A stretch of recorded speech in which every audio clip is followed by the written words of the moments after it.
Concord University hosted its annual Groundhog Day breakfast. Newswatch anchor Brandy Lawrence and senior photojournalist Dane Delente stopped by to get Concord Charlie's prediction and speak with this year's Grand Groundhog Watcher. Concord University held its annual Groundhog Day breakfast this morning, and we got to find out for ourselves if Concord Charlie, the groundhog, is calling for an early spring out or not. This year's feast recognized Princeton native Lori McKinney as the Grand Groundhog Watcher. McKinney is the co-founder of the Riff Raff Arts Collective, as well as a co-founder of the Culture Fest World Music and Arts Festival. Being an instrumental part of her community, McKinney was honored to be chosen for the role. And while she was hoping for more winter, McKinney got more than she could have hoped for. It means a lot, and of course I'm part of a wonderful team and network of creators and collaborators that work together, and I love being to know that we sparked a lot of change, and now there are so many wonderful people doing so many wonderful things, and it's an honor for the work to be increasingly felt.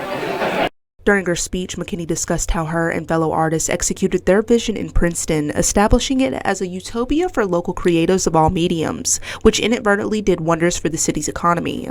McKinney talks about how she feels about being highlighted and getting the opportunity to share her thoughts with the community. Really nice to be in a space and just be invited to share your thoughts. We all don't often have that moment where, people want to hear what you have to say, so I appreciate having a chance to get introspective and share my opinion. McKinney shared with us that she was hoping that Concord Charlie would let it snow a bit more. However, he and several of his fellow weather prognosticators across the nation reportedly did not see their shadow today, meaning spring is coming in hot. While McKinney may not be pleased with Concord Charlie's prediction, the clear roads will make the trip to the Mercer Street Grassroots District much smoother for travelers across the Mountain State looking to immerse themselves in art, music, and culture. Holding those groundhogs to their promises of warmer days, this is Brandy Lawrence with senior photojournalist Dane Delente for Newswatch 4. West Virginia's predictor also called for an early spring, as French Creek Freddy did not see his shadow. It happened at the Groundhog Day event at the West Virginia Wildlife Center. Now, there was some question if West Virginia's Groundhog Day event would even happen, since the Wildlife Center is locked in a relicensing dispute with the United States Department of Agriculture.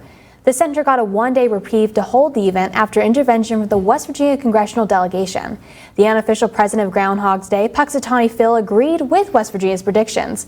He also predicts an early spring.